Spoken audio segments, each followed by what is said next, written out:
días a todos los que nos están haciendo el favor de integrarse. Estamos ya por iniciar, 1 o 2 minutos más, y estaremos empezando ya el webinar COVID-19, los mercados y la economía con el doctor Gabriel Casillas. Buenos días, en un momento iniciamos.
Mientras iniciamos, buenos días de nuevo, soy Mauricio Reynoso, director general de la Asociación Mexicana en Dirección de Recursos Humanos. Algunas recomendaciones rápidas: verifiquen por favor la configuración de sonido en sus dispositivos. Suele suceder que si no escuchan, pues por ahí viene el tema, ¿no? Buenos días, licenciado Ruiz. Vamos a iniciar en un momento más, chequen eso. Les pido que al final se queden porque tenemos un video que compartir con ustedes, un video rápido, antes de concluir y cerrar nuestra transmisión el día de hoy. También les recomiendo muchísimo, cuidar, aunque tenemos ya nuestro administrador de la plataforma bloqueando micrófonos y videos, pues que esto no haya alguna interferencia. También puede haber algunas fallas por el ancho de banda local en cada uno de sus lugares, que puede generar alguna distorsión quizá de sonido o imagen, pero eso generalmente es momentáneo. Así que les pedimos ahí checar todos esos tipos, todas esas consideraciones técnicas. Tenemos aquí a Marco y Alonso cuidándonos desde el punto de vista del origen de la señal y cuidando todos los detalles. Muy bien, pues vamos a iniciar, si les parece. El COVID-19, los mercados y la economía, un tema extraordinariamente actual. Déjenme decirles que tenemos la fortuna y el honor de que el doctor Gabriel Casillas, director general adjunto de Análisis Económico y Relación con Inversionistas de Banorte, haya aceptado la invitación. Nos estaba compartiendo justo hace un momento que todavía hace unos minutos estaba actualizando con los datos más frescos del momento, casi tiempo real, información que nos va a compartir hoy, por lo cual también agradecemos muchísimo ese compromiso, profesionalismo, Gabriel, que siempre hemos reconocido en ti. Déjenme darles rápidamente la semblanza de Gabriel. Como decía, es director general adjunto de Análisis Económico y Relación con Inversionistas del Grupo Financiero Banorte. Gabriel es economista egresado del Tecnológico de Monterrey, donde obtuvo el grado de doctor, y además obtuvo el grado de doctor en la Universidad de Texas A&M, especializándose en econometría, teoría monetaria y economía de la información. Fue funcionario del Banco de México por más de 10 años. Antes de trabajar para Banorte, se desempeñaba como economista en jefe para México del banco JP Morgan Chase & Company. Fungió como economista en jefe para México y Chile en el banco de inversión UBS algunos años atrás. En el ámbito académico, el doctor Casillas ha sido profesor de cátedra del Departamento de Economía del Instituto Tecnológico Autónomo de México, de la Universidad de Anáhuac y de la Escuela de Graduados en Alta Dirección de Empresas EGADE del Tecnológico de Monterrey. Es miembro del selecto grupo de líderes del futuro del Instituto Internacional de Finanzas, presidente del Comité de Estudios Económicos del Instituto Mexicano de Ejecutivos de Finanzas, IMEF, con quien tenemos un gran proyecto de colaboración y muchísima coordinación con el IMEF. Gabriel, nuevamente bienvenido, muchísimas gracias por estar con nosotros y listos para escucharte. Adelante, por favor. Bueno, muchísimas gracias, Mauricio, muchas gracias, Alonso, muchas gracias a la MEDIR. A mí, la verdad, he tenido la oportunidad y el honor y el privilegio de estar en algunos de sus eventos en el pasado. Siempre le he dado un peso bien importante a los recursos humanos, no nada más porque es el capital más importante que tienen las empresas, sino porque también me tocaron años en el Banco de México y en instituciones gubernamentales donde realmente no se privilegiaba el buen trato, ¿no?, a ciertos niveles. Entonces, la verdad es que en mi caso siempre he querido pues, tener un equipo motivado, un equipo que esté bien, y no es fácil hacerlo. Entonces, yo creo que ustedes hacen una gran labor. Entonces, por eso para mí es un honor estar aquí con ustedes, ¿no? Muchas gracias por la invitación. Entonces, para empezar, la verdad es que son muchos los temas. Vamos a hacerlo lo más dinámico posible para poder abarcar esto. Y pues he decidido dividir la presentación en estos 5 puntos, ¿no? Principalmente algunas características del COVID que a lo mejor ustedes ya saben, son gente muy preparada, seguro ya se volvieron epidemiólogos. Yo creo que sí vale la pena repasar algunas cositas, sobre todo comparándola con la influenza estacional. De ahí pasar a la parte de los mercados, ¿no?, que se adelantaron a pronosticar recesión, ya se están adelantando a pronosticar recuperación. Poner un poquito el tema de que la pandemia se empieza a juntar como tema de mercado con el tema de la pre-campaña electoral en Estados Unidos. Sabemos que el 3 de noviembre van a ser las elecciones en Estados Unidos, presidenciales. De ahí el impacto económico tan fuerte que ha habido y también las respuestas de política económica sin precedentes. Y cómo estamos en México, ¿no? Entonces nos vamos rápido con estos 5 temas. El primero, que son aspectos que considero relevantes mencionar de COVID. Nos vamos al ángulo superior izquierdo, ¿no? La comparación de fallecimientos de influenza estacional, que normalmente, desafortunadamente, se lleva a 500,000 personas al año. Eso ha pasado en los últimos años.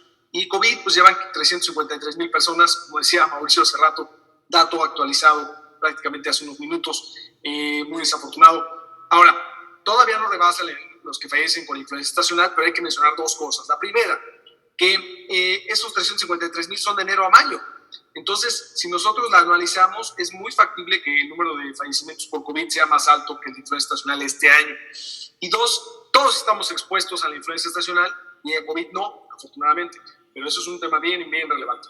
Si nos vamos al contagio, ángulo superior derecho, por cada persona que tiene influenza estacional, contagia a 1.3 personas. En cambio, por cada persona que tiene COVID, contagia de 2 a 2,5, prácticamente el doble. Entonces, pues sí, es mucho más contagiosa.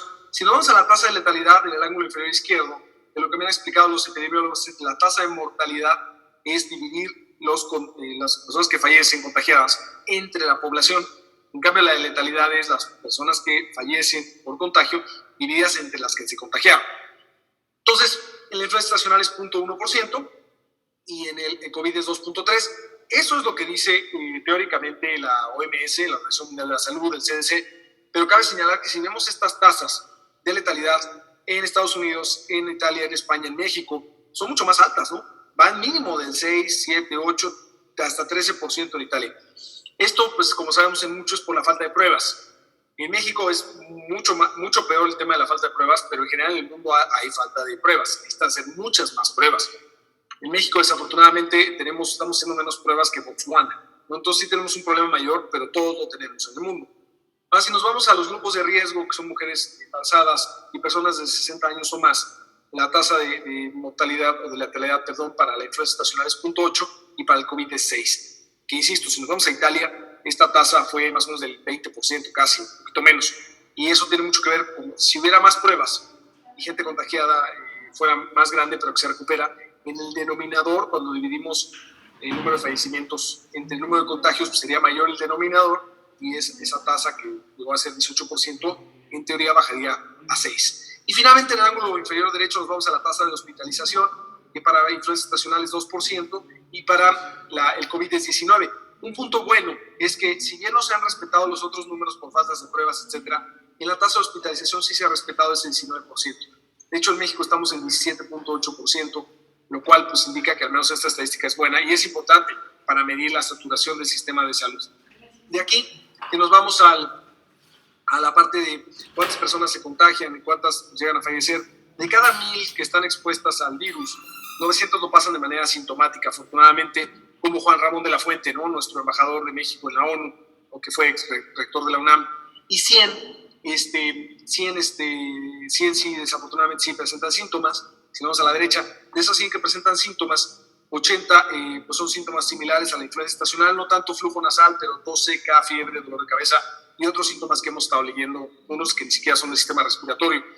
De ahí 20 desafortunadamente tienen que ir al hospital, 15 desarrollan neumonía, 3 fibrosis pulmonar, tienen que estar ya en terapia intensiva con ventilador mecánico, y 2 desafortunadamente fallecen. Esto es con los porcentajes teóricos que vemos de la Organización Mundial de la Salud, que desafortunadamente por la falta de pruebas hemos visto que este es más grande.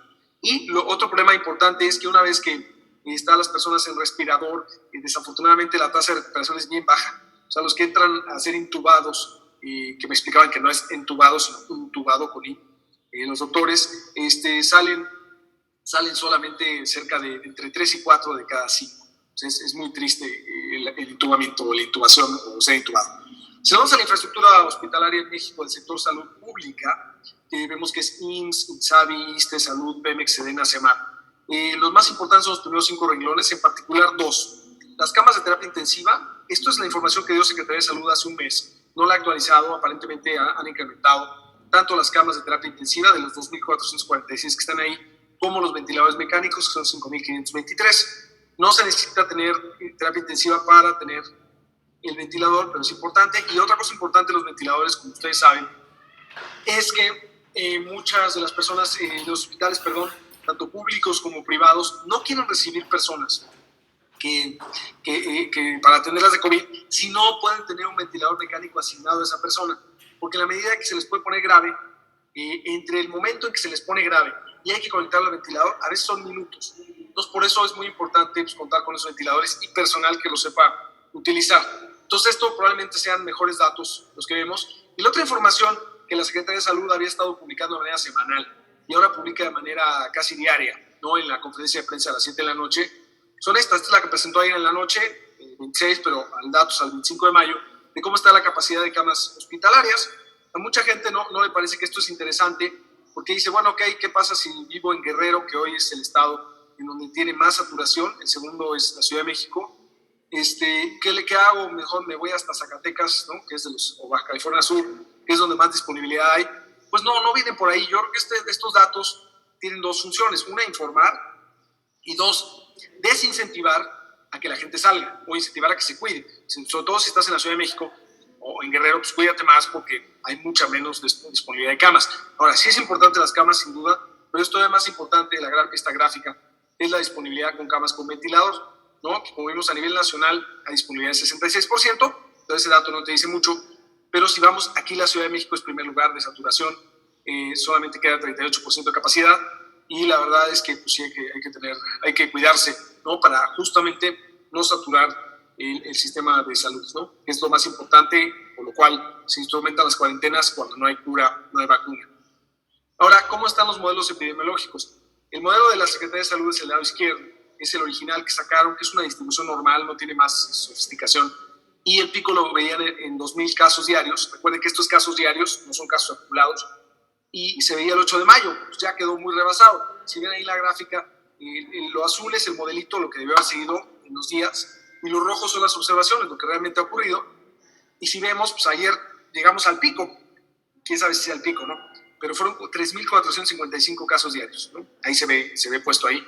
Y de fallecimientos, que no están aquí en la gráfica, pero llegamos a 501 fallecimientos diarios, que es el número pues, más alto que hemos visto. Ojalá sea el pico, pero aparentemente si nosotros corremos bien la distribución, que es la del lado derecho, esa es la que es el modelo propio, usamos prácticamente el mismo, nada más que lo reparametrizamos desde hace tiempo, y nos da que el pico es el 13 de junio. Entonces todavía falta para que alcancemos el pico, y ahí está el dato de ayer, ¿no? Entonces, tiene mejor fit, o sea, está más cerca el modelo azul de los puntitos, el modelo de lado derecho. He platicado con algunos epidemiólogos, porque yo no soy epidemiólogo, me dicen que reparametrizando ellos con su conocimiento, lo ven más hacia el 20 de junio, 27 de junio. Entonces, imagínense, el pico va a ser ahí. Entonces, lo bueno es que se está haciendo este sistema de semáforos, entonces eso ayuda, pero así es como se ven las cosas en estos modelos. Y lo que decían los semáforos es que sí nos parece una buena forma de regresar, aunque todavía hay bastante ambigüedad, y el presidente por eso hoy en su mañanera dijo que el viernes va a dar más información, ojalá y sea mucho más específica. Lo que vemos es que al menos el control de semáforos te permite no el 1 de junio abrir a todo y ya, sino en estas dimensiones, que lo más importante son 3 dimensiones, ¿no? La dimensión geográfica, ¿no? En qué lugares hay más densidad de población, ahí es donde, y probablemente haya más contagios, que lo vemos, pues al menos es muy claro en la Ciudad de México, es muy, muy claro, ¿no? Pero esa es la parte geográfica, número de contagios, densidad de población, Número 2, los grupos de riesgo, el tema demográfico, ¿no? Que los grupos de riesgo pues, se incorporen a las actividades mucho más tarde, ya más gradual. Y tercero, las actividades esenciales. Que aquí es donde más se tiene que tener especificidad. Porque, por ejemplo, hay empresas transnacionales que me han dicho, oye, yo tengo una planta en Querétaro, una en Coahuila, una en Sonora, y pues como hay tanta ambigüedad, cada estado lo aplica de manera distinta. Y lo veo una secretaría distinta. En Sonora lo tuve que ver con la Secretaría de Gobernación, en Nuevo León con la Secretaría de Desarrollo Económico, en otros lados con Secretaría del Trabajo, y los parámetros son distintos. Y sobre todo, pues, las empresas que están muy conectadas con la cadena global de oferta de valor, pues claramente se las ven más complicadas. Entonces es importante que se haga esto, pero insisto, por el lado de los semáforos veo que está bien hecho, que se vaya abriendo pues, de manera muy gradual la economía, ¿no? Ahora, en esta apertura, la nueva normalidad que tanto hemos escuchado, pues implica que mientras no haya cura, no haya vacuna, no haya un tratamiento eficaz, pues vamos a tener que utilizar estos túneles sanitarios, en los cubrebocas, que ya hay empresas que los empiezan a hacer. No sé si sean muy seguros, pero seguros son más bonitos. Las caretas, el tema de tomar temperaturas. Todo esto pues tiene 3 implicaciones. Una, es incómodo, ¿no? Pero hay que usarlo. Y hay que además promoverlo y hay que además institucionalizarlo o regularlo en las empresas. 2, esto implica costos, ¿no? Entonces todos estos costos pues, que los va a absorber se van a transmitir al consumidor mediante los precios. Eso también tiene una implicación, ¿no? Y número 3, que los tiempos también, ¿no? Por ejemplo, a la hora de viajar en avión, la gente me ha dicho que ha viajado en estos días, que son 3 horas, porque de que sanitizan el avión, toman la temperatura de los pasajeros, hacen otros protocolos, pues entonces tiempo también es dinero, ¿no? Entonces, estos son cosas que hay que tomar en cuenta y que probablemente no sean de manera temporal, así muy rápido. Cuando la gente dice todo va a cambiar, vamos a vivir una nueva normalidad, ya olvídatelo del pasado, la verdad no lo creo, porque subestimamos la inercia del ser humano, ¿no? ¿Qué pasó en el H1N1? En cuanto hubo cura, etcétera, ya todo el mundo para afuera.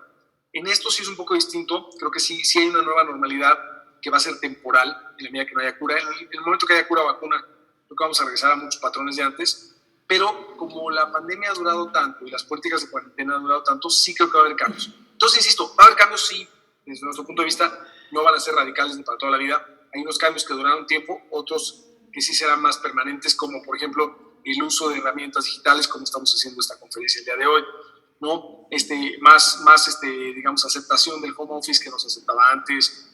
Entonces, sin duda va a haber cambios, más pedidos por internet que a lo mejor mucha gente no le gustaba y ahora lo va a hacer más seguido. Entonces, sí va a haber cambios estructurales, pero también en el tema sanitario, así como hoy por hoy, siguen normas muy fuertes después del 11 de septiembre, en el tema de los aviones, de la seguridad, pues va a haber sanitización muy importante en los vuelos, muchos vuelos van a desaparecer, etcétera, entonces va a ser más caro viajar. Entonces, bueno, esos son los temas que vemos, vamos a hablar un poquito más de eso hacia adelante, pero sí hay que tomar esto muy en cuenta en la nueva normal y ustedes que están más en los departamentos de recursos humanos, inclusive en temas emocionales, de los cuales ustedes son mucho más expertos que un servidor. Ahora, las curvas. Se dice que hay que aplanar la curva famosa, pero son 2 curvas que hay que aplanar. Las curvas rojas son sin contención, es decir, sin cuarentenas. La de arriba es la curva médica y la de abajo la económica. Con cualquier pandemia, pues claramente hay una caída en el Producto Interno Bruto, ¿no? Al menos por ese punto. Entonces vemos esa caída en rojo. El problema es que cuando se instrumentan las cuarentenas, las políticas de confinamiento, aplanas la curva médica, pero le haces un chipote a la curva económica.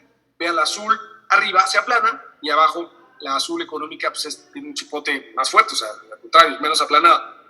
Es muy importante aplanar la curva económica porque mucha gente dice, no, es que el hombre no está para servir a la economía, sino la economía para servir al hombre.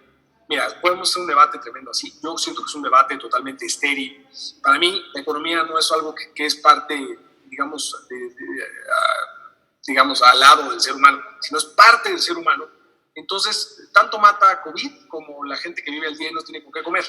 Entonces, para mí es muy importante que se puedan aclarar las 2 curvas. Yo creo que para la mayoría de los países, 95% de los países del G20 están instrumentando políticas fiscales y monetarias sin precedentes, justo para aplanar también la curva económica. A veces no tiene ningún sentido dictar una cuarentena si la gente que la tiene que llevar a cabo vive al día, no puede quedarse en su casa porque entonces no come. Entonces, en un país con altos niveles de pobreza como el nuestro, es muy importante aplanar las 2 curvas, ¿no? Ahora, habiendo dicho eso, nos vamos a los mercados y ahorita regresamos a México.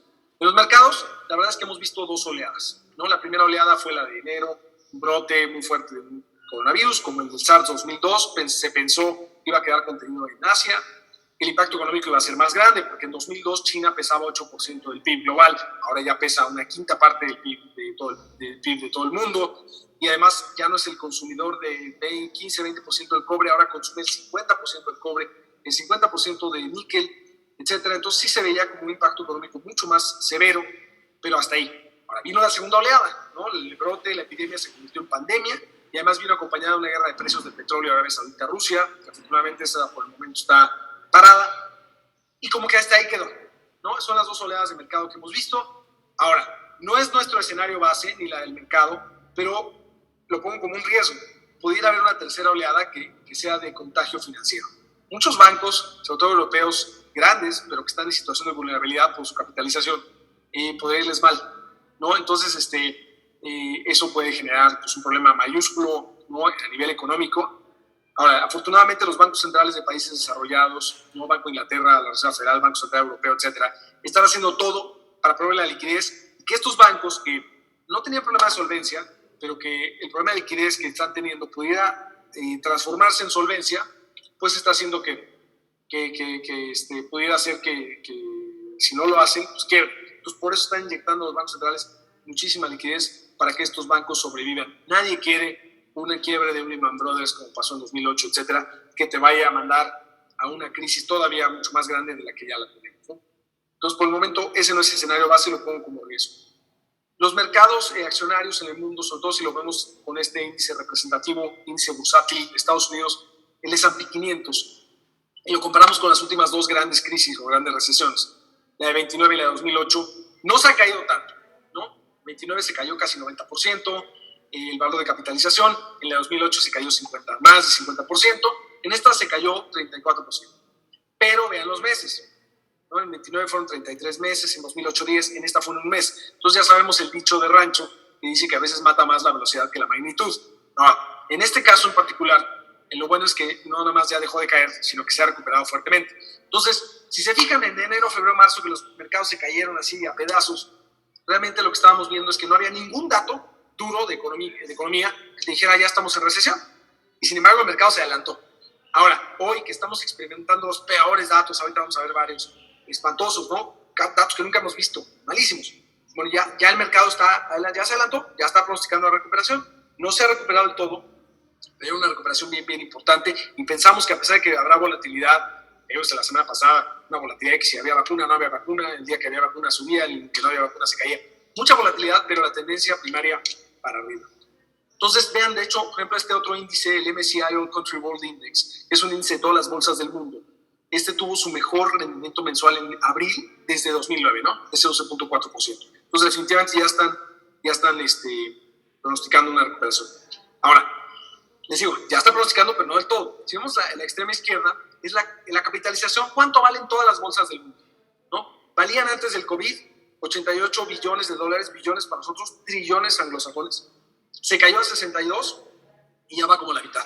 Entonces ahí va recuperándose, todavía le falta, pero va recuperándose. Y lo que pasa es que todavía hay datos muy malos, ¿no? Apenas acabamos de acabar la primera temporada de reportes de las empresas y ya en julio, que viene el segundo trimestre, vean lo que se espera en la gráfica del medio de utilidades de las empresas del S&P 500. Se espera una caída de 42%. Nunca habíamos visto eso en mi vida.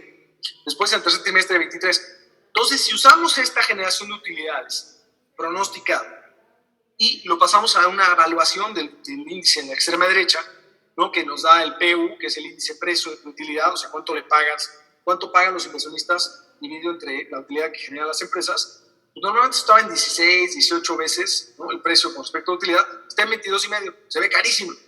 Pero, pues a lo mejor lo que están pronosticando, insisto, es una recuperación fuerte en el 2021, que no tenemos los datos todavía. Y dos, bien importante, todas las políticas fiscales y monetarias que están apoyando. Es muy importante lo que está pasando en las bolsas del mundo, particularmente las de países desarrollados. Ahora, en el mercado cambiario, del lado izquierdo, vemos el fortalecimiento del dólar contra todo, ¿no? Fortalecimiento del dólar en la parte de arriba contra todas las emergentes, incluyendo el peso en gris, y contra todas las desarrolladas, incluyendo la corona noruega, que fue de las que más se depreció, casi como si fuera un mercado emergente. Tiene que ver mucho con el petróleo. Recordemos que Noruega tiene una alta dependencia en temas petroleros, entonces por eso también tiene mucha correlación su divisa. Pero habiendo dicho todo esto, el dólar ha sido el que se ha fortalecido contra todo. Ahora, si lo vemos con peso dólar, del lado derecho, vemos la volatilidad que se ha aumentado de manera muy significativa, que es la prima de riesgo cambiario, que la vamos a ver de otras formas. Y abajo, el intervalo semanal del tipo de cambio, vemos que estamos en un pico muy grande, parecido a cuando ganó Trump las elecciones en 2016 o 2009, ¿no? Cuando fue la crisis. Y se fijan, no nada más es una semanita, son varias semanas en las cuales el intervalo está muy grande. Entonces hay mucha volatilidad, hay que tomar en cuenta. Ahorita hablaré de nuestro pronóstico. Vamos a las tasas. Las tasas de interés en Estados Unidos de los bonos de los treasuries de 10 años están en mínimo histórico, 0.5%. Ahora, si vemos el diferencial entre esos bonos del gobierno americano de 10 años y los bonos del gobierno mexicano de 10 años, los bonos en pesos, pues vemos el diferencial en medio, y lo que ha pasado es que pues, siempre en estos casos la gente hace el flight to quality, ¿no? Se sale de mercados emergentes o riesgosos, se va a Estados Unidos, o mercados mucho menos riesgosos, y vemos cómo se ha subido este diferencial que estaba en 350 puntos base. Recuerden, puntos base, o sea, 25 puntos base es igual a 0.25%, ¿no? Para que nos... Entonces, 350 puntos base son 3.5 puntos. Pero bueno, así ya saben, que los financieros economistas nos gusta hablar diferente. Entonces, 350 puntos base se fue casi hasta 500 puntos base. Entonces, eso indica pues esa salida, ¿no? de mercados emergentes, en México también, en la parte de bonos, que van hacia bonos de Estados Unidos y otros lugares. Ahora, con esto, entonces, ¿cómo vemos la prima, no? La prima de riesgo del país. Se fijan en la gráfica de áreas del lado izquierdo, lo que está en negro es la tasa del bono del Tesoro americano de 10 años. Esa es la tasa libre de riesgo. Es como el piso real. Lo rojo es el diferencial entre el Treasuries y la tasa de los UMS, que son los bonos del gobierno mexicano, pero emitidos en dólares. Son pocos, pero todavía hay. Y esto se llaman UMS porque es United Mexican States, ¿no? Este diferencial, que ven ahí, vean cómo últimamente se ha ampliado mucho. Esa es la prima de riesgo país. O sea, el riesgo país se ha aumentado significativamente en los últimos meses. Y el área gris clara es la diferencia entre los UMS, bonos mexicanos en dólares, y los M-bonos, ¿no? La tasa de rendimiento de los bonos denominados en pesos. Esa es la prima cambiaria. Esa ha aumentado, pero ha aumentado por la de abajo, no por sí misma. Entonces, lo que más ha aumentado es el riesgo país, no la prima cambiaria. Y si vemos cómo ha estado la volatilidad del mercado de bonos mexicano, del lado derecho, esos cuadritos grises son los intervalos de cuánto a cuánto se han movido esas tasas, desde los nodos más cortos, ¿no? De 2 años hasta 30 años, y vemos cómo ahorita estamos en los puntos rojos. Quiere decir que estamos en la parte baja en 2 y 5 años, en la parte intermedia de 10 años y en 30 años. Es decir, tenemos una curva empinada, ¿no? Cuando las tasas de largo plazo están un poco por arriba de los de corto plazo, es lo normal, pero cuando es un diferencial tan grande, sobre todo que estos son diferenciales contra los bonos del Tesoro, lo que te indican es que a lo mejor Banco de México no puede bajar tanto las tasas porque desanclas esas tasas de largo plazo, ¿no? Eso es importante mencionar. Ahora, ¿qué le ha pasado a la Bolsa de México? ¿Se ha comportado como las otras? No, tristemente no. Venía débil, no se cayó tanto, porque ya venía débil, pero la recuperación ha sido incipiente, no se ha recuperado nada. Y eso que en el primer trimestre, como ven en la gráfica del medio, las utilidades, las ventas y la generación de EBITDA fueron mejores que las esperadas. Y si nos vamos a temas de evaluación, así como lo hicimos con el S&P, pero en lugar de precio-utilidad, en México no utilizamos eso porque es muy variable, muy volátil. Precio-utilidad, lo que usamos en México es Stream Value, una aproximación del precio que vale la empresa, entre EBITDA, que es, como ustedes saben, un proxy de la utilidad. Entonces, pues, ¿cuántas veces paga el mercado por lo que generan las empresas? Estamos en múltiplos de 7. A diferencia del S&P, que está en máximos históricos, aquí estamos en mínimos históricos. O sea, realmente aquí se refleja mucho pues ese desazón, esa falta de inversión en nuestro país, desafortunadamente, en donde muchos de los mensajes del gobierno pues, no ayudan, como lo que pasó en la planta de Constellation Brands en Mexicali, ¿no? De la cervecería, como pasó también como el 15 de mayo pasado, que se sacó este acuerdo en el cual pues, se atenta con las empresas del sector privado que generan energía limpia, sobre todo, con el tema de pues, la misma cancelación del aeropuerto, aunque sí venía en el libro y en las promesas de campaña del presidente, pues sí a muchos tomó por sorpresa y no les dejó un buen sabor de boca.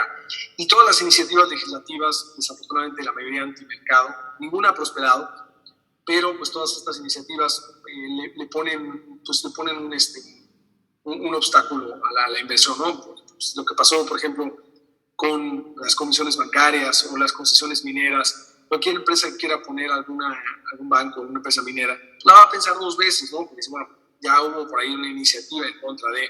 Entonces, todo ese tipo de cosas que han sido muchísimas, a pesar de que no han prosperado, pues sí le dan un golpe a la confianza para invertir. Entonces, se refleja mucho aquí en la bolsa, sobre todo. Ahora, en el mercado de bonos corporativos, como ustedes saben, los de tasa variable, el lado izquierdo, ahí está Daimler, está Coca-Cola FEMSA. El lado derecho está las de tasa fija, está América Móvil, por ejemplo. No ha habido una subida de tasas importante. Debería de haber subido, ¿no? Si los costos del dinero se subieron, por más que haya baja de tasas, las empresas normalmente cuando se quieren financiar en estos mercados, en un mercado donde se están yendo los capitales, sobre todo a Estados Unidos y a otras economías, pues normalmente suben las tasas. No hemos visto la subida de tasas porque no ha habido emisiones y este mercado secundario casi no opera en México. Entonces, van a tener que emitir. ¿Por qué? Porque hay muchas empresas, ¿no? Están las del lado izquierdo, que tienen estos vencimientos. Para poder seguir, se tienen que refinanciar. No tienen que emitir un bono para pagar el otro y así ir, digamos, no prorrateando, ni quiero decir jineteando, pero para ir pudiendo lograr su crédito revolvente.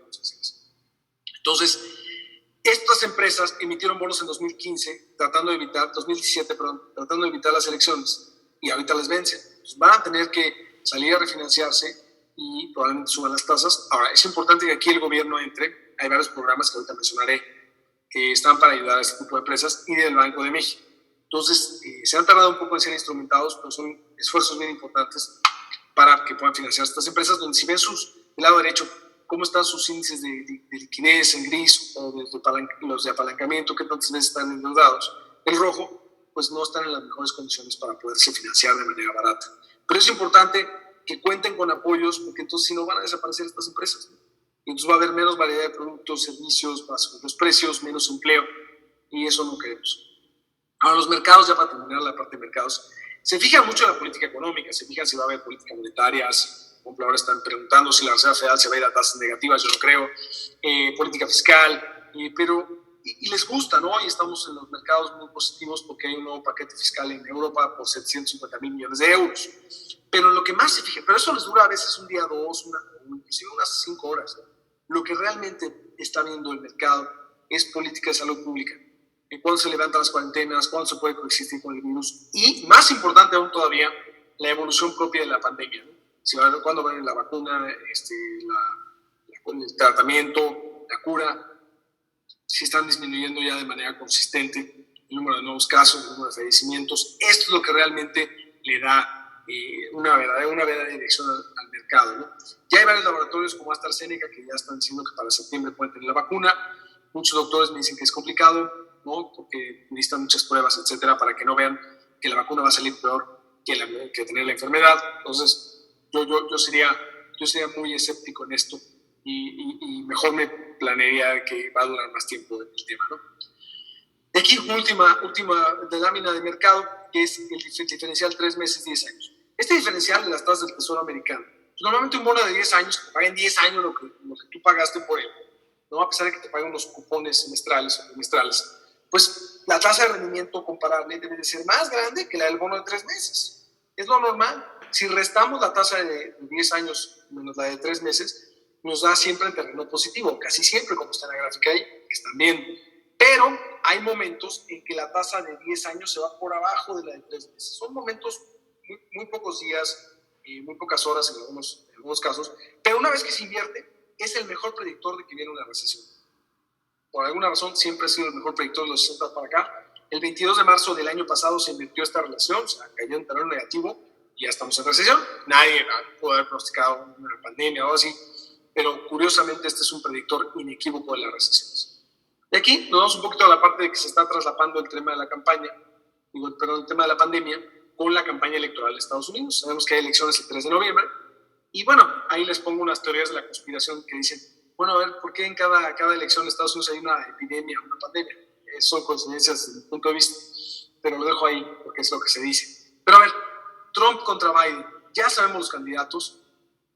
Trump, la verdad es que extraña que él quiera hacer una convención republicana presencial en un momento tan complicado, si él ya es el candidato, no necesita conseguir a nadie más, ni elegir a nadie más. Entonces, pero bueno, pues supongo que lo que quiere es decir, mira, si pueden salir, no hay problema, etc. Otro tipo de mensajes que se quieren mandar. Ahora, ¿cómo van los candidatos? Si vamos al mercado de apuestas del lado izquierdo, Donald Trump lleva una ventaja significativa de 8 puntos porcentuales, poco más de eso, contra Joe Biden, y de manera consistente, además desde marzo. En cambio, las encuestas del lado derecho, vemos que la mayoría tiene a Biden arriba entre 5 y 10 puntos, ¿no? En promedio. Ahí resalta una de Fox News que normalmente pues, tiene a Trump por arriba, ahorita tiene a Biden por arriba. Entonces pueden ser mensajes, pueden ser que pues, falta mucho para la elección, pero lo muy importante es que recuerden que Trump, cuando empiece la elección, la campaña, va a empezar con su narrativa anti-China. Es muy probable que también tenga su narrativa anti-México por los temas de seguridad, el muro, bla, bla. Entonces, nada más tomarlo en cuenta esto, ahorita lo platicaré más en el tema del tipo de cambio, ¿no?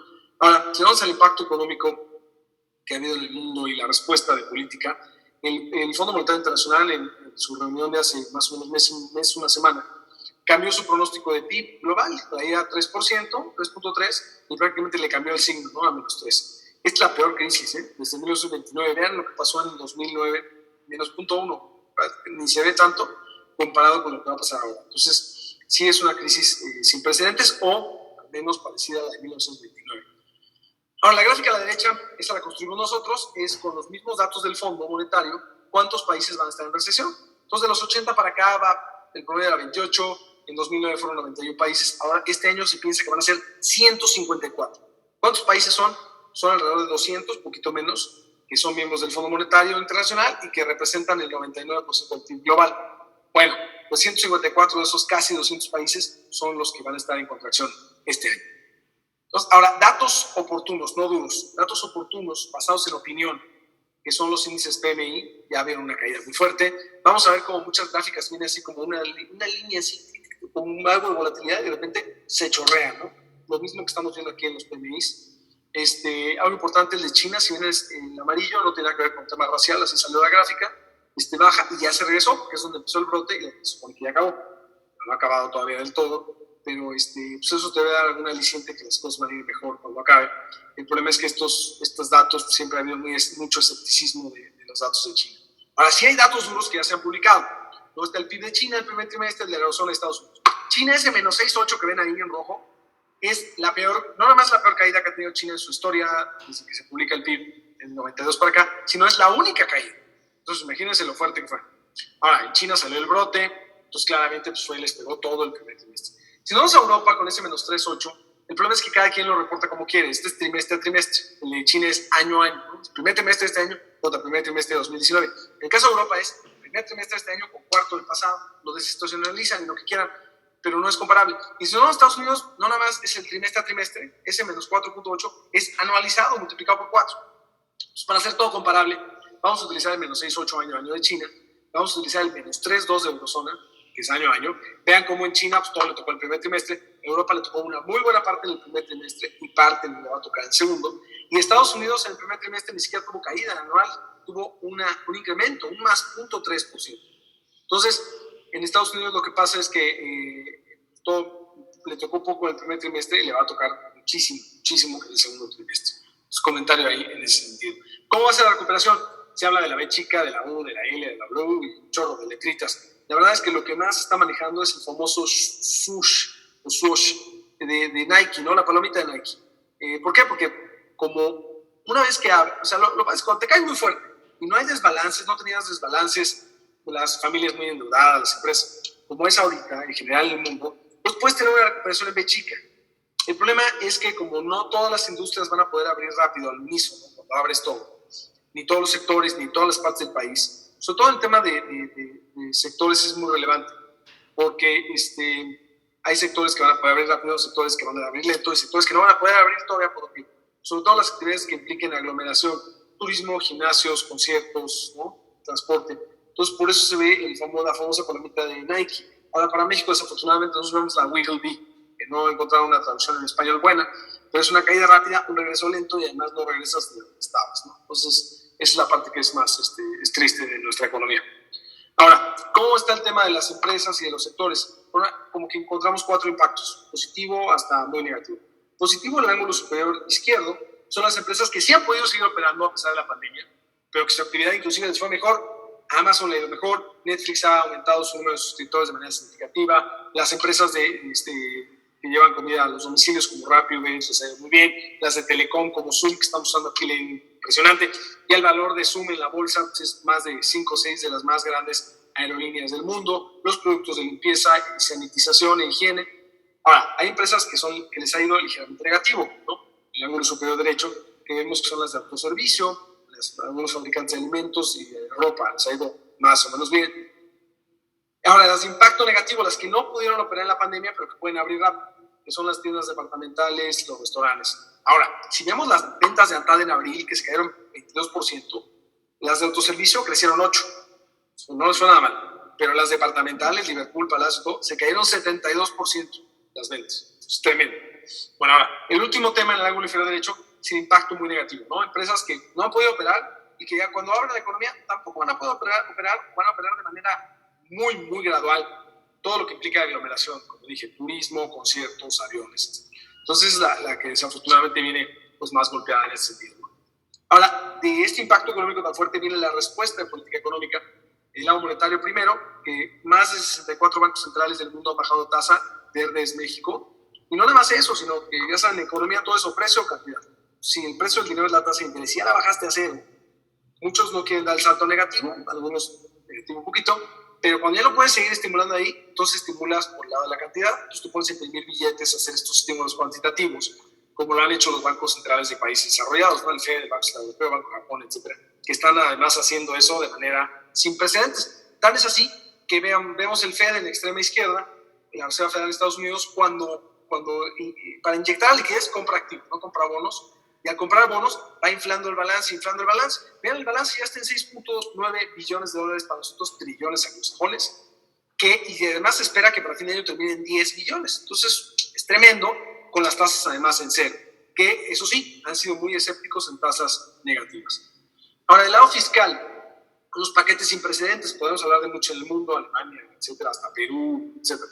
Pero Estados Unidos, que es lo más cerca que tenemos y donde nos va a beneficiar también esto, imagínense, el primer paquete que se aprobó, 2.300 millones de dólares, o sea, 2.3 billones de los otros trillones anglosajones. Nunca habíamos visto un paquete fiscal en el mundo de ese calibre, ya sea en número o en PIB, casi 11% del PIB. Y vean cómo, por ejemplo, hay pagos directos a familias que no importa si no tienen empleo o no, si ustedes, por ejemplo, uno gana, es una persona y gana 140,000 pesos al mes o menos, le va a recibir un cheque de 30,000 pesos sí o sí, no importa si está desempleado o no esté. Y si es una familia de 2 personas o más que ganan 280,000 pesos o menos y tienen 2 hijos, ¿no? Al mes les van a recibir un cheque de 80,000 pesos. Entonces, son tremendos los apoyos. Y no con eso, ya aprobaron uno nuevo de 484,000 millones de dólares que incluye extender la protección a los seguros por desempleo, etcétera. Y además ya quieren aprobar uno tercero por 3 trillones de dólares, o 3 billones para nosotros. O sea, más que estos paquetes, el Congreso ya aprobó, el Senado no, tal vez no se apruebe o se apruebe algo más chico, pero vamos, si se aprobara todo, serían 28 puntos del PIB en Estados Unidos, es tremendo. Hoy en el mundo en general estamos viendo estos paquetes muy fuertes, pero lo que quieren es que las empresas, sobre todo las más vulnerables, que siguen enfrentando gastos, nóminas, rentas, impuestos, pero que no están recibiendo ingresos, esos negocios que eran solventes y todo, que ahorita van a tener un problema de liquidez, pues que no quiebren, no se queden en el camino. Por eso es la importancia de esto. Ahora, ya llegamos a México. En México, pues, ¿qué respuesta ha habido, no? Entonces, hay muchas quejas, etcétera. Si vemos las mañaneras, realmente se ha ido anunciando las cosas de manera muy gradual. Ya se han anunciado más cosas. ¿No? Por ejemplo, ahora ya se anunció 308,000 millones de pesos en 4 millones de créditos, a la palabra, tiendas botanas para el bienestar, créditos personales de lista, etcétera, nómina Fonacot. Eso, el adelanto de 4 meses a la pensión de adultos mayores y la devolución expedita al IVA, eso sí son políticas para atajar no estoy diciendo que sean suficientes, pero son políticas para atajar esta emergencia sanitaria. El problema es que de ahí para abajo, pues no todas me quedan claras que son políticas para recuperarnos del COVID. O sea, hacer caminos artesanales de concreto, no sé, o desaparecer 10 subsecretarías sin despedirlos, pues me parece muy raro, o disminuir el salario de los trabajadores cuando lo que necesita ahorita es que llegue dinero a la economía. Entonces, la verdad es que en ese sentido es poco, pero al menos es más de lo que se había estado anunciando. Ahorita hacemos un resumen. Y además están las que no se anuncian en la mañanera. En el documento Precriterios Generales de Política Económica que Secretaría de Hacienda presenta al Congreso los 1 de abril, ya lo entregó, viene en las últimas páginas, ¿no? Es un documento de 90 hojas, en la parte de la página 74, vienen todos esos apoyos que están ahí, apoyos de la banca de desarrollo principalmente, de garantías para personas morales y físicas con actividad empresarial, apoyo de liquidez a la industria de la infraestructura, etcétera, etcétera. Entonces todo eso pues, te da más o menos 0.3 del PIB, ¿no? Entonces es importante tomar en cuenta estos programas que no se anuncian en la mañanera. Y otras cosas que ha hecho, por ejemplo, el Banco de México bajó la tasa, también bajó el depósito de regulación monetaria, que es como un encaje que tiene con los bancos, que si se relaja aumenta la liquidez. Se cambiaron los criterios contables, ¿no?, de la Comisión Bancaria de Valores para que los bancos pudiéramos darles 4, 5, 6 meses para que no paguen, ¿no? Eso, pues, que no cuente como cartera vencida, que no tengas que poner reservas, habría que modificar los criterios contables, ya lo hizo. Entonces, se han hecho muchas cosas que no cuestan dinero directo, pero que también ayudan a la economía y vale la pena mencionar. Y las 10 medidas adicionales que el Banco de México anunció hace un mes más o menos, que incluyen todas las que están ahí, son 750,000 millones de pesos, bastante. Es un programa de pantalón largo, digamos. Ahora, de la 1 a la 6 son facilidades de financiamiento y de liquidez a los bancos. Pero la 7 y la 8 son muy importantes porque se está hablando de dar crédito a las MIPYMES, ¿no? Entonces, eso es muy relevante porque esto puede ayudar significativamente. Entonces, estos 350,000 millones hay que tomarlos en cuenta sin duda, la parte de crédito a MIPYMES. Entonces, con esto nos queda este cuadro resumen. Se fijan, el gobierno federal en la mañanera está ofreciendo los 4 millones de créditos, que son 307,600 millones de pesos, o 1.4 del PIB. Hay que sumarle lo que ya les mencioné de los precriterios, que van a 65,000 millones, o 0.3 del PIB. Le sumamos las de Banco de México, que van exclusivamente a MIPYMES, que son 350,000 millones, que es 1.5 del PIB. Y le estamos sumando algo que no es del gobierno, que es del sector privado, que es el Consejo Mexicano de Negocios que dirige Toño del Valle, que consiguió con este brazo financiero del Banco Interamericano de Desarrollo estos 288,000 millones de pesos. Entonces, estas son las medidas que se están haciendo. Ya 4.5 del PIB ya no suena tan poquito, porque era como 0.5 hace un mes, mes y medio. Pero aún así, pues sigue siendo poco para lo que se necesita para revivir la economía, porque ningún paquete de estos va a parar o te va a evitar la recesión, pero sí lo que puede hacer es que puede garantizar que sí haya una recuperación o qué tan vigorosa puede ser. Pues con esto estamos esperando que el PIB en México caiga 7.8 este año. Es una caída espantosa. Ya vimos el PIB que ayer se revisó de menos 1.6 a menos 1.4 en el primer trimestre. Si vemos un poquito por áreas, del lado izquierdo, que es la oferta de unidad, como normalmente lo vemos en México, lo que más cae es la parte industrial, porque tiene toda la parte de construcción, minería parada y además de la disrupción de cadenas en la parte manufacturera. Ahora, servicios también se caen muy fuerte, 7.3, y esto implica pues, hoteles, restaurantes, etcétera, ¿no? Entonces, eso es un poquito como vemos el PIB del lado de la oferta agregada, y del lado de la demanda agregada, más como la vemos de texto, pues vemos el consumo privado, que es un espejo de la parte de servicios, ¿no?, cayéndose en 7.2, la inversión, que se cae muy fuerte, 18.4, que es un semi-espejo, es una parte del espejo de la producción industrial, porque viene toda la parte de construcción. Sin embargo, aquí la inversión pues, también está afectada mucho por el clima de inversión, ¿no?, que no es apto para invertir para la mayoría de los empresarios y inversionistas, desafortunadamente.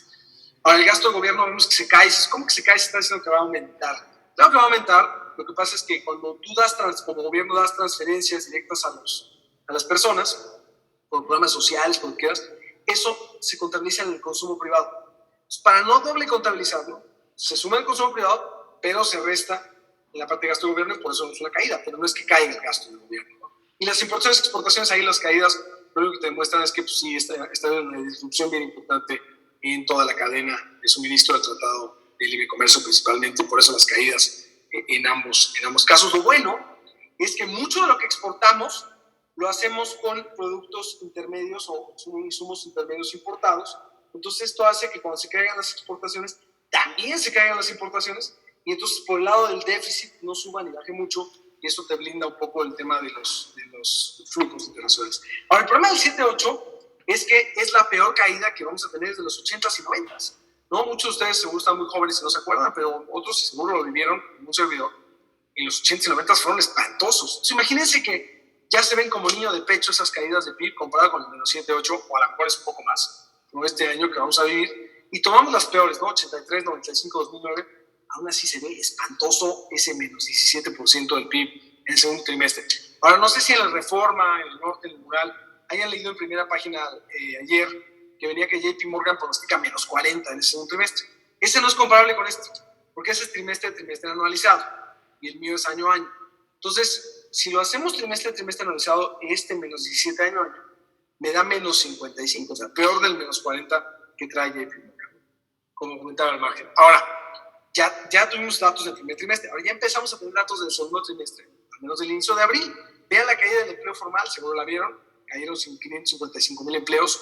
Nosotros estamos esperando que caigan en el año formales entre 1.2 y 1.5 millones. Y en la parte informal caigan otros entre 500 y 1 millón. Entonces, podemos llevar la tasa de desempleo de alrededor de 3.5 que anda ahorita, elevarla hasta niveles de 7.2 que ni siquiera la vimos en el 95. Ahora, la venta de autos en México en la gráfica en medio se cayó 65% en abril, y las ventas mismas tiendas de ANTAD, el número que les daba hace rato, cayó casi 23%, y en donde las de autoservicios subieron 8%, pero las departamentales cayeron 72%. Números muy fuertes que lo hemos visto, y lo que les decía, como que viene un garigoleo así chiquito, mucha volatilidad, y de repente una caída espantosa. Lo mismo vemos en las importaciones y exportaciones que salieron ayer en la mañana, ¿no? Las exportaciones cayeron casi 40% y las exportaciones la mitad. Y si vemos la suma de exportaciones e importaciones, que es el comercio internacional, también tuvo una caída brutal, muy similar a la de 2008, la segunda mitad de 2008. Ahora, creo que todos estos números serían muy irresponsables dejarlos así, donde vemos una crisis peor que una recesión peor que la de los 80s y 90s. Pero creo que es irresponsable dejarlo así sin presentar esta lámina. Esta lámina lo que traemos es el tipo de cambio, la depreciación anual en rojo. Si en los 80s y 90s las depreciaciones eran de 250 a 300%. Esto jalaba la inflación, números en la línea azul, por arriba del 100%, y esto jalaba las tasas de interés, la verde, también a veces por arriba del 100%, ¿no? Y además la mayoría de los préstamos eran tasa variable. Entonces esto quebraba la economía en su totalidad. Había quiebra de primero expropiación de bancos, luego quiebra de bancos. Entonces la verdad lo que vemos es que es otro México. Es un México en el cual pues, tenemos tipo de cambio flexible, ya no es fijo. Tenemos un Banco Central autónomo que ha ejercido 25 años su autonomía. Tenemos la ley de presupuesto, Ley Federal de Presupuesto y Responsabilidad Hacendaria, que la ha respetado el presidente hasta el momento. Tenemos bancos muy bien capitalizados, nada que ver con las otras épocas. Hoy saben que México es el único país, bueno, el único, pero el primero que cumplió con los criterios de capitalización y liquidez de Basilea III, que son tan restrictivos que en Estados Unidos apenas sueñan tenerlos algún día. Entonces, todo esto lo que te da es que ahora el tipo de cambio siga fluctuando, ¿no? Como está después, no tanto, pero fluctúa, y que las líneas de inflación y tasas de interés casi permanezcan en esta escala flat, ¿no? Totalmente así sin movimiento. Entonces, ¿cómo debemos de ver esta recesión? Pues como una recesión muy fuerte, pero no una crisis fuerte. Y es como quitarle días a la economía, ¿no? El año pasado la economía, buena o mala, duró 12 meses, y este año a lo mejor dura 6, 7 meses, 8, y entonces, pues así es como un poquito podemos pensar en la economía que le quitas días, ¿no?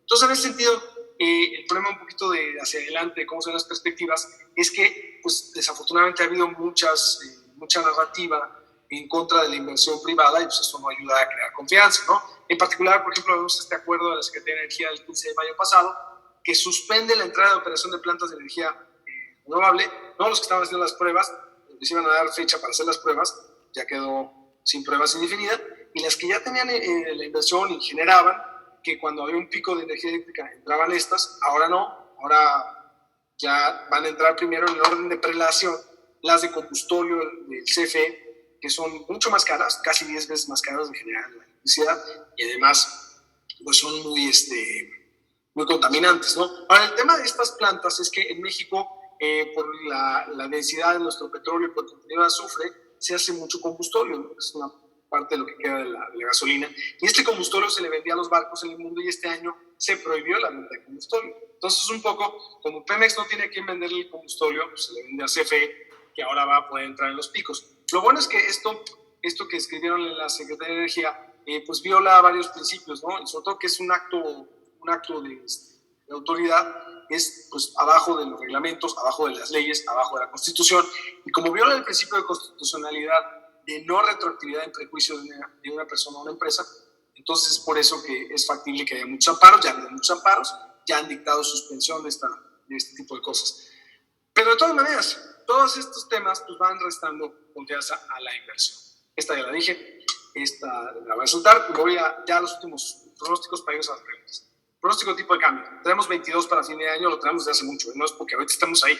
Ahora, si ven la trayectoria, no esperamos que se quede ahí, O sea, que es buen momento de comprar dólares, porque de ahí vemos que empiezan las elecciones de Estados Unidos, Trump no se va a aguantar, nos va a tirar muchas cosas, y el dólar se va a fortalecer. Entonces vemos hasta niveles de 26, 26.50, para que pasando las elecciones del 3 de noviembre, muy cerca de ahí, se regrese a 22. Se fijan en la gráfica a la izquierda, ese es el DXY, que es el índice del dólar contra muchas divisas.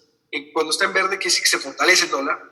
Y si vemos en las elecciones de 76 hasta las de Trump en 2016, salvo en 2 ocasiones, siempre se ha fortalecido. O sea, no importa lo que esté haciendo la Reserva Federal, las flechitas de la derecha, ¿no? Si está bajando tasas, subiendo, está dejándolas igual, el dólar se aprecia, se fortalece. Entonces, esperamos que se vuelva a fortalecer en este periodo electoral y que eso le cause mucha volatilidad al tipo de cambio peso-dólar. De aquí la inflación, traemos 3.2, muy moderada. Vimos el dato de abril, el mínimo, el segundo mínimo histórico, 2.15%. Después la de la primera quincena de mayo subió un poquito. Pero pues las fuerzas que están impulsando la inflación son las de los cuadritos grises a la izquierda, ¿no? El traspaso del tipo de cambio. Ya no estamos en 18.90 como en diciembre, estamos en 22, 23, 24.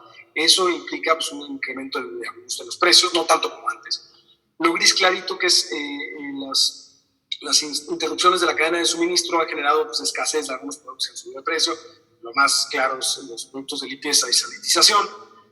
Eso empuja los precios para arriba, pero lo que los impulsa para abajo son la mayor holgura en la economía. Es decir, cuando la economía pues, no está creciendo mucho, pues, los empresarios no pueden transferir sus mayores precios a los consumidores. Eso ayuda. Y la verde, que son los precios de la gasolina, que aunque en las últimas semanas han subido, en el neto del año han caído.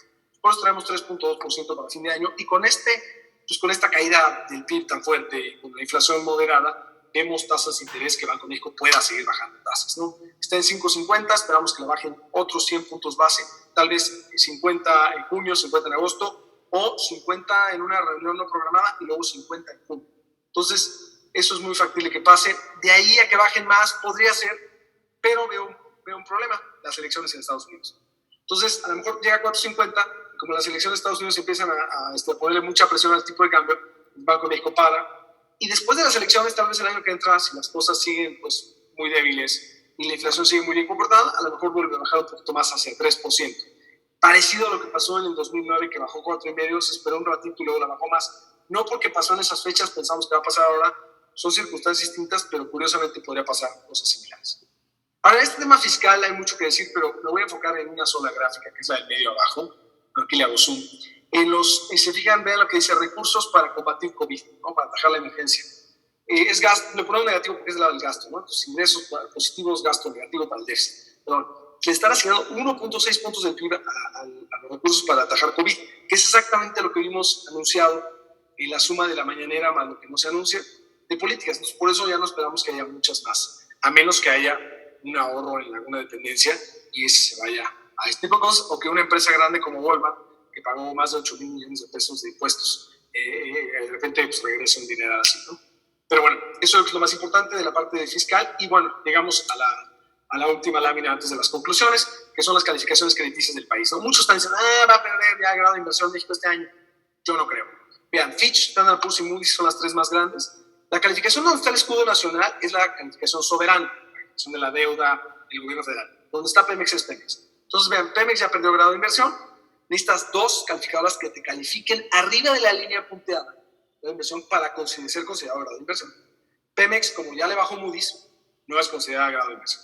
Ahora, el tema soberano tenemos tres calificadoras con tres calificaciones distintas. Eso nunca lo habíamos visto en México. Bueno, Fitch, que es la que nos tiene así a un pasito de bajarnos el grado de inversión, nos tiene en perspectiva neutral. Entonces, al menos en los próximos 12, 18 meses nos va a bajar. Lo que es Standard & Poor's sí nos tiene perspectiva negativa, pues puede que sí nos baje en los próximos 12, 18 meses, pero está 2 escalones arriba, entonces nos bajaría una en la euro. Si nos vamos a Moody's, también nos tiene perspectiva negativa, pero nos tiene 3 escalones arriba, entonces si nos baja uno, pues tampoco mucho más. Entonces yo no creo que nos baje este año, perdemos grado de inversión. No creo que lo perdamos el año que entra, muchos dicen. El año clave va a ser 2022. Ahí sí, si no nos ponemos las pilas, no hacemos una reforma fiscal, entonces probablemente lo perdamos, y eso sí puede ser grave. Pero es hasta 2022 y yo creo que se puede evitar. Porque si tú pierdes grado de inversión, el problema es que muchos inversionistas que están comprando tus bonos en México, a nivel mundial, aunque les guste y les fascine México, su mandato es compra bonos grado de inversión. Entonces, si pierdes grado de inversión, tienen que salir a vender lo que traen y ya no pueden comprar más. Entonces yo espero que esto no ocurra y que se pongan las pilas el gobierno, que yo creo que sí lo puede hacer antes del 2022 o en el 2022, y por eso creo que nos podemos liberar de perder grado de inversión. Conclusiones. 2. Una, es del lado positivo, pues, de las pandemias más documentadas de la historia, son la pandemia de peste bubónica. Ha habido muchos brotes, uno le tocó a Shakespeare, otro a Newton, pero el más importante fue el de 1350. Ahí estaban en la Edad Media, en el oscurantismo, vino la pandemia, y cuando salieron fortalecidos, ¿no? Vino el Renacimiento, vino el Renacimiento científico, el Renacimiento artístico. Entonces yo espero que así que los cambios que decía al principio, estructurales, sean positivos, que cuidemos más a nuestro planeta, porque ya nos dimos cuenta que al bajar la actividad económica, baja el cambio climático, ¿no? Porque mucha gente decía que los humanos no teníamos ninguna incidencia en el cambio climático porque pues, era como otra glaciación o que el mundo es así. Y no, el hombre sí incide. Entonces, esto a lo mejor puede hacer que protejamos mejor el planeta, estemos más cerca de nuestras familias, hagamos más home office, etc. Creo que hay cosas bien positivas que pueden salir de esto. Y, bueno, ¿qué tipo de estrategia, tanto a nivel empresarial como personal, vemos que está pasando? Pues que las empresas van a diversificar actividades para tener una que funcione en cuarentenas y otra que no, de preferencia, no siempre se puede. 2, incrementar flexibilidad de la operación, ¿no? Yo vi empresas que estaban haciendo camisas, calzones, y de repente 2 semanas se convirtieron a hacer cubrebocas, ¿no? Entonces eso es bien importante. 3, mejorar capacidades digitales. En este momento muchas empresas se dieron cuenta que las tenían y no las usaban, otras que no las tenían y había que usarlas y que no era tan complicado. Entonces eso es muy importante. 4, instrumentar políticas sanitarias más restrictivas de manera permanente. Yo creo que, pues desafortunadamente, las pandemias, así como la fiebre española pasó hace 100 años y como que podría pasar cada 100 años, pues no, a lo mejor pasa más seguido, pues seguimos siendo un mundo globalizado y vamos a tener que tener estas políticas sanitarias más restrictivas. Y la última, 5, tener ahorro suficiente para sobrevivir episodios como el que estamos experimentando. Ninguna es fácil, todas implican costos, todas implican una nueva planeación, pero pues son cosas que vemos, ¿no? Y con esto terminamos para una sesión de preguntas y respuestas, justo de la hora, creo, un poquito después. Les agradezco mucho la invitación. Estoy abierto a preguntas, estimados. Muchas gracias. Mi estimado Gabriel, qué buena exposición, muy clara. Hay muy buenos comentarios, muy positivos de nuestros participantes. Y nada más te quisiera robar 1 o 2 minutos más para una pregunta por ahí que surgió. Tu perspectiva sobre las aseguradoras. Hablaste ya de otros ramos. ¿Cuál es tu perspectiva sobre las aseguradoras? Y con eso cerramos. Perfecto. Pues mira, hay 2 perspectivas. La de largo plazo, que tiene más que ver con el tema de tecnología y con otros temas, y la de corto o mediano plazo, que es el tema del COVID. Yo he hablado con varias aseguradoras, incluyendo la de Banorte, y lo que hemos visto es que los costos de COVID sí son altos, pero la gente que se enferma, los costos por enfermedad, la probabilidad de enfermedad, etcétera, no son tan altos. De hecho, la mayoría de los seguros, si no tenían explícito que te cubrían por COVID, lo dijeron, no, sí cubrimos COVID. Entonces, por ese lado no creo que sea tanto un tema, porque la siniestralidad pues, sigue siendo baja para los grandes números de las aseguradoras, incluyendo multiplicado por el gasto que tienen que llevar a cabo. Ahora, sí es probable que eso lo que puede hacer es que eventualmente algunas aseguradoras, sobre todo si empiezan a pensar que va a haber más pandemias hacia adelante, sí suban los costos de los seguros, ¿no? Sobre todo los seguros de gastos médicos. A las aseguradoras no les está yendo tan mal, porque así como pues, tienen el problema de que tienen más siniestralidad del lado de seguro de gastos médicos y están teniendo menos ventas, por el otro lado están teniendo menos siniestralidad de muchas cosas. Por ejemplo, como la gente no está manejando, pues está habiendo mucho menos choques, mucho menos robo de coches, porque la gente no lo está sacando. Entonces, eso les ayuda a las aseguradoras a seguir adelante. Ese es en el corto y mediano plazo. Ahora, el largo plazo, que me parece más interesante, es que la tecnología va a cambiar muchas cosas, ¿no? El lado no tan positivo o no positivo es que hasta ahorita se ha ido aumentando con el ser humano la expectativa de vida, ¿no? O sea, el promedio en el cual nos vamos a morir.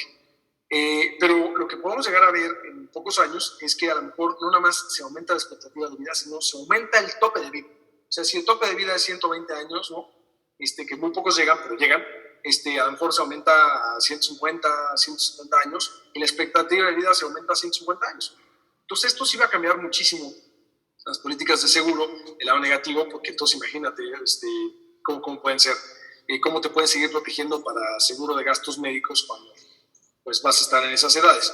Ahora, por el lado positivo es que hay 2 cosas. Uno, pues, la tecnología a lo mejor justamente lo que hace es que no te enfermes tanto, que te puedas curar de muchas enfermedades que hoy son incurables o que cuestan muy caras para que te puedas curar o tratar.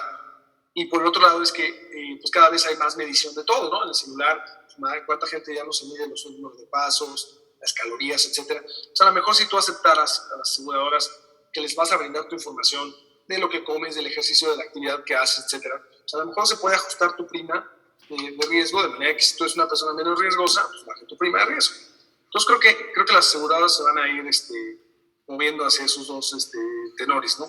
Y por el otro lado, pues, si vivimos más años, pues a lo mejor nos retiramos mucho más grandes, entonces las pensiones no creo que exploten, ¿no? Si nos vamos por el lado de las pensiones, que a veces están un poco pegadas con algunas aseguradoras. Entonces, bueno, espero haber contestado algo en ese sentido. No soy experto asegurador, pero es lo que hemos visto en esas tendencias de largo plazo. Pues muchísimas gracias, Gabriel, de verdad, extraordinaria exposición. Te quiero comprometer para una siguiente parte muy, muy cercana, ya no solo por el interés nuestro como medir, sino el interés de quienes han conectado hoy, que quieren seguir escuchándote. Entonces, ya platicaremos una nueva fecha, lanzamos nuevamente la promoción y nos dará gusto tenerte de nuevo con nosotros, no sé, un par de semanas, ya nos pondremos de acuerdo. No, pues me dará muchísimo gusto estar con ustedes, aprecio mucho la oportunidad, agradezco mucho a todos que estuvieron aquí. Y bueno, si en algún momento quisieran hacerme llegar las preguntas o algo así para darle respuesta, con todo gusto también lo podemos hacer. Muchísimas gracias. Sí, correcto. Alonso nos va a echar una mano con eso y ahí lo que puedas contestarnos, nosotros lo publicamos en nuestra página para que la gente tenga tus comentarios respecto a sus preguntas. Qué amable. Pues muchísimas gracias a todos y les deseo pues, mucho éxito, mucha paciencia con el confinamiento y sobre todo mucha salud. Muchísimas gracias, Gabriel. Igual para ti. Gracias. Buen día a todos. Seguimos mañana con 2 webinars, uno a las 10 de la mañana para ver el New Shape y Organization con Mercer y 11 de la mañana con Nora Villafuerte sobre responsabilidad social en Nestlé. Buenos días, seguimos en contacto. Hasta luego.